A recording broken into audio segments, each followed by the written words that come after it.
Hello friends, I welcome you all to my YouTube channel. अगर आप मेरे channel पे नए हैं तो इसे सब्सक्राइब कर लीजिए और बेल आइकन को प्रेस कर लीजिए ताकि आपको लेटेस्ट नोटिफिकेशन मिलती रहे। और ऑलरेडी हमने नाउन पे, एडजेक्टिव पे बिल्कुल बेसिक से डिटेल वीडियोस कवर कर ली हैं। अगर आपने उन वीडियोस को नहीं देखा है तो प्लीज़ उन वीडियोस को भी एक बार ज़रूर देख लेना, क्योंकि बिल्कुल बेसिक से हैं। अगर आप किसी भी कॉम्पिटिटिव एग्जाम के लिए प्रिपरेशन कर रहे हैं या अगर आप अपने इंग्लिश स्किल्स को इम्प्रूव करना चाहते हैं तो ये वीडियो आप ही के लिए है। और ये जो हमारी वीडियोस रहेंगी वो बायलैंग्वेज रहेंगी, मींस इंग्लिश और हिंदी दोनों में हम साथ साथ डेफिनेशन देखते जाएंगे और समझते चलेंगे। तो चलिए स्टार्ट करते हैं प्रोनाउन के बारे में। प्रोनाउन क्या होता है? देखिए, प्रोनाउन कवर करने से पहले अगर आपको नाउन का क्लैरिटी होगा तो वो ज़्यादा बेटर है। तो आप प्लीज़ नाउन को एक बार ज़रूर देख लेना। देखिए, प्रोनाउन क्या होते हैं? To improve the impact of a sentence being delivered often the noun is replaced by a word of another part of speech. हमें पता है कि ये कुछ पार्ट ऑफ स्पीच होती हैं। पार्ट ऑफ स्पीच से मिलके ही हमारा एक सेंटेंस तैयार होता है। तो कभी भी जो भी हमारे सेंटेंस होते हैं उसके इम्पैक्ट को इम्प्रूव करने के लिए हमेशा नाउन यूज़ करना उससे बेटर है कि हम नाउन के बाद जो है प्रोनाउन जो है उनका यूज़ करें। तो जो वर्ड होते हैं जिनका यूज़ किया जाता है नाउन की जगह पे उसे हम प्रोनाउन कहते हैं।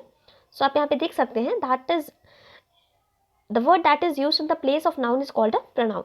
तो वाक्य को अधिक प्रभावशाली बनाने के लिए कई बार संज्ञा की जगह पर किसी अन्य शब्द का उपयोग किया जाता है।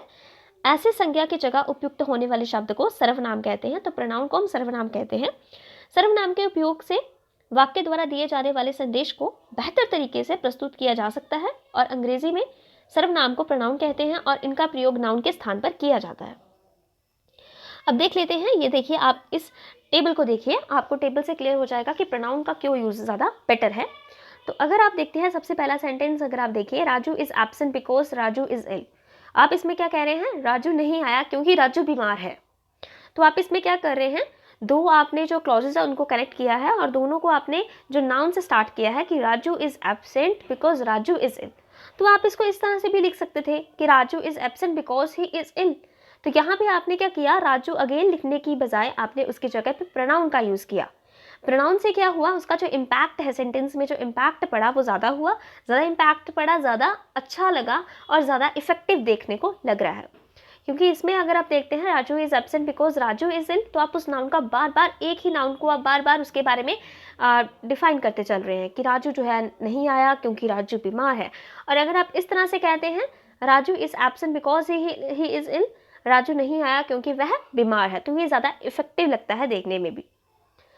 अब देखिए, इन द फर्स्ट सेंटेंस आप देख लेते थे, जैसे कि proper noun Raju has been repeatedly use. तो पहले सेंटेंस में क्या किया गया था कि राजू जो प्रॉपर नाउन था वो बार बार यूज़ किया जा रहा था, whereas the use of the pronoun in the second sentence feels better. तो आपने देखा कि सेकेंड सेंटेंस में जब हमने प्रोनाउन का यूज़ किया, राजू की जगह पे हमने ही लगाया, तो वो ज़्यादा इफेक्टिव जो था और ज़्यादा बेटर लगा। Due to the use of the pronoun, it is better that we are discussing about the same person. When the noun is repeated each time, it sometimes feels that discussion is about some other person or object. देखिए, अगर जब आप क्या करते हैं, pronoun के प्रयोग से स्पष्ट होता है कि उसी व्यक्ति के बारे में बात हो रही है, जिसके बारे में आपने पहले बात की है उसी के बारे में ही आप बात कर रहे हैं। तो प्रोनाउन से ये क्लियर हो जाता है जिसका उल्लेख पहले किया जा चुका है। हर बार नाम के उपयोग करने से लगता है जैसे हर बार एक नए पात्र के बारे में चर्चा की जा रही है। अगर हर टाइम आप हर टाइम आपके करें नाउन को ही यूज़ करते जा रहे हैं, जैसे आपने लिखा कि Raju is ill, that's why he is not coming today. ठीक है, तो आपने क्या किया? राजू को बार बार आपने राजू के बारे में बताया, राजू बीमार है इसलिए वो आज नहीं आ रहा। तो इस तरह से आप क्या कर रहे हैं?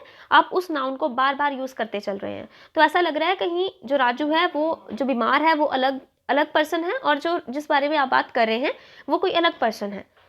तो प्रोनाउन से क्या हो जाता है? क्लियर हो जाता है कि जिसके बारे में हम बात कर रहे हैं हम उसी के बारे में अब जो है उसी के बारे में ही डिस्कशन चल रही है। देखिए, अगर आप प्रोनाउन की बात करते हैं तो उसको कितने पार्ट्स में डिवाइड किया गया है, तो आप देख सकते हैं पर्सनल प्रोनाउन होता है, इम्पर्सनल प्रोनाउन है, फिर है रिफ्लेक्सिव और एम्फेटिक प्रोनाउंस, फिर डेमोन्स्ट्रेटिव प्रोनाउंस हैं, इंडेफिनिट प्रोनाउंस हैं, डिस्ट्रीब्यूटिव प्रोनाउंस हैं, फिर उसके बाद रिलेटिव प्रोनाउन हैं और इंटरोगेटिव प्रोनाउंस हैं। तो डोंट वरी, हम एक एक करके इन सभी को डिस्कस करते चलेंगे। आज का ये जो सेशन था इसमें हमने देखा कि प्रोनाउन जो होते हैं उनकी इंट्रोडक्शन, उसको किस तरह से यूज़ करना चाहिए और इसको यूज़ करने से क्या इफ़ेक्ट रहता है सेंटेंस में, और इसके कितने जो कैटेगरीज हैं वो हम देखें। So thank you friends, if you like my video please like, share and subscribe my channel. और अगर आप मेरे चैनल पे नए हैं तो उसे प्लीज़ सब्सक्राइब कर लेना, ताकि जब भी नई वीडियो आई सबसे पहले आपको नोटिफिकेशन मिले। और आप प्लेलिस्ट में जाके उन वीडियोस को ज़रूर देखना, क्योंकि नाउन, प्रोनाउन, एडजेक्टिव ये एक दूसरे के साथ बहुत ज़्यादा इंटरलिंक्ड हैं। और आर्टिकल पे भी इससे पहले वीडियो पोस्ट हो चुकी है, आप उसे भी ज़रूर देखना। Thank you.